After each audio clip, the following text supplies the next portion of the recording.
Hello बच्चों, आप सब लोग अच्छे हैं। चलिए ठीक है, आज हम लोग कक्षा 11 की रसायन विज्ञान में चैप्टर नंबर 3, कौन सी क्लास है? कक्षा 11। ठीक है, कक्षा 11 की रसायन विज्ञान में चैप्टर नंबर 3 तत्वों का वर्गीकरण एवं गुणधर्मों की आवर्तिता में आज जो टॉपिक पढ़ेंगे उस टॉपिक का नाम है आयनन ऊर्जा या आयोनाइजेशन एनर्जी। इसके पहले के वीडियो में हम लोगों ने परमाणु त्रिज्या के बारे में डिस्कस कर लिया था और ये जो टॉपिक चल रहा है वो टॉपिक किसके अंतर्गत चल रहा है? तत्वों के गुणधर्मों की आवर्तिता के अंतर्गत चल रहा है। ठीक है, तो चलिए हम लोग स्टार्ट करते हैं आयोनाइजेशन एनर्जी। आयोनाइजेशन एनर्जी का मतलब क्या होता है? आयनन ऊर्जा। आयनन ऊर्जा का तात्पर्य ये हुआ कि किसी तत्व को आयन में बदलना। ठीक है, तो इसको मैं स्टार्ट करने से पहले इसको समझा देता हूँ कि आयोनाइजेशन एनर्जी होती क्या है। ठीक है, किसी भी विलगित गैसीय परमाणु, ठीक है, किसी भी विलगित गैसीय परमाणु से यदि उसके बाह्य कोश से एक इलेक्ट्रॉन को निकाल दिया जाए, ठीक है, तो यदि उसके बाह्य कोश से एक इलेक्ट्रॉन को निकाल दिया जाएगा तो क्या होगा? आयन के रूप में आ जाएगा। ठीक है, तो जब आयन के रूप में वो आ जाएगा और उसको निकालने में जितनी भी ऊर्जा की आवश्यकता पड़ी, ठीक है, उसी को क्या कहलाते हैं? उस परमाणु की आयोनाइजेशन एनर्जी या आयनन ऊर्जा। समझ में आया? कहने का तात्पर्य यह है कि किसी भी विलगित गैसीय परमाणु से यदि उसके बाह्य कोश से एक इलेक्ट्रॉन को मुक्त कराने में जितनी ऊर्जा की आवश्यकता पड़ती है उसे उस परमाणु की आयनन ऊर्जा या आयोनाइजेशन एनर्जी कहते हैं। बात समझ में? ठीक है, मैं इसको राइट करता हूं। किसी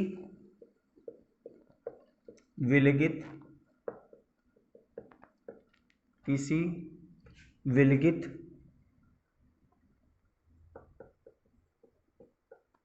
गैसीय परमाणु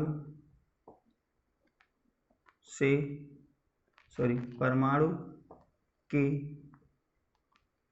बाह्य कोश से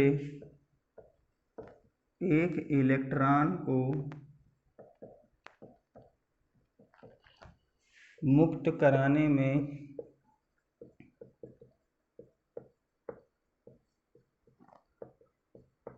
जितनी ऊर्जा की आवश्यकता पड़ती है उसे उस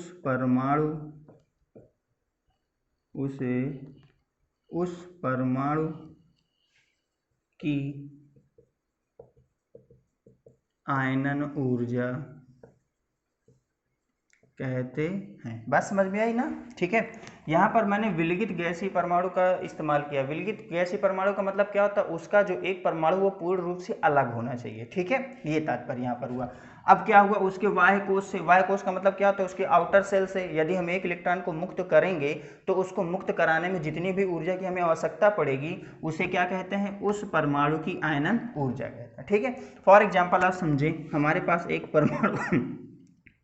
एक परमाणु है ए। ठीक है, अब क्या किया गया? जब हम इसको ऊर्जा देंगे, ठीक है, मतलब इसके बाह्य कोश से एक इलेक्ट्रॉन को मुक्त कराने के लिए जब हम उसको ऊर्जा देंगे तो क्या होगा? वो इस फॉर्म पे आ जाएगा कि नहीं आ जाएगा? ठीक है, तो ये क्या कहलाया? ये आयनन ऊर्जा कहलाई।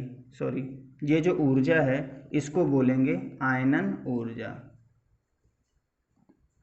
ठीक है, हमें जितनी ऊर्जा की आवश्यकता पड़ी इसके बाह्य कोश से एक इलेक्ट्रॉन को मुक्त कराने में, वही उसके क्या कहलाती? आयनन ऊर्जा। ठीक है, अच्छा, आयनन ऊर्जा अगर जैसे किसी परमाणु से एक आयन को हम या एक इलेक्ट्रॉन को मुक्त कराते हैं तो उसको क्या बोलते हैं? प्रथम आयनन ऊर्जा। ठीक है, अब अगर बाय द वे हम और इलेक्ट्रॉन को मुक्त कराना चाहें तो क्या होगा? मान लो मैं फिर से इसी को रिपीट कर रहा हूँ, एक इलेक्ट्रॉन को निकाल दिया गया, अब इसमें से एक इलेक्ट्रॉन को और निकालना है तो क्या हो जाएगा? ए प्लस आयन है, उसमें से एक इलेक्ट्रॉन और निकालो तो ये क्या बन जाएगा? प्लस का 2 प्लस 1 इलेक्ट्रॉन और हो गया।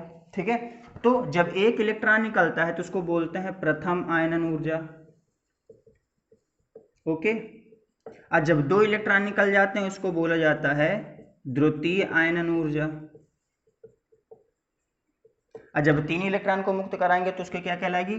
तृतीय आयनन ऊर्जा। 4 इलेक्ट्रॉन को मुक्त कराएंगे तो क्या कहलाएगा? उसका चतुर्थ आयनन ऊर्जा। ठीक है, तो ये मैं इसलिए बता रहा हूं कि जो इसका प्रथम आयनन ऊर्जा होता है द्वितीय आयनन ऊर्जा से कम होता है और जो तृतीय आयनन ऊर्जा होता है वो सबसे ज्यादा। कहने का तात्पर्य ये है कि इसका जो प्रथम आयोनाइजेशन एनर्जी है वो किससे कम होगा, द्वितीय आयोनाइजेशन एनर्जी से, और वो किससे कम होगा, तृतीय आयोनाइजेशन एनर्जी से। कहने का मतलब ये है कि जब हम इसमें से एक इलेक्ट्रॉन को मुक्त करा देंगे तो केंद्र में क्या होगा, धन आयनों की संख्या ज़्यादा हो जाएगी, तो क्या होगा, वो इलेक्ट्रॉनों को अपनी ओर तेजी से आकर्षित करेगा, और जब उसमें से एक इलेक्ट्रॉन को और मुक्त कराना पड़ेगा तो हमको उसमें ज़्यादा ताकत लगानी पड़ेगी। तात्पर्य ये हुआ उसको और ज़्यादा हमें एनर्जी देनी पड़ेगी। इसलिए प्रथम आयनन ऊर्जा कम होता है द्वितीय से और द्वितीय आयनन ऊर्जा कम होता है तृतीय से। मतलब सबसे ज़्यादा ऊर्जा किस में लगी, तृतीय आयनन ऊर्जा में। बात समझ में, आयनाइजेशन एनर्जी में। ठीक है,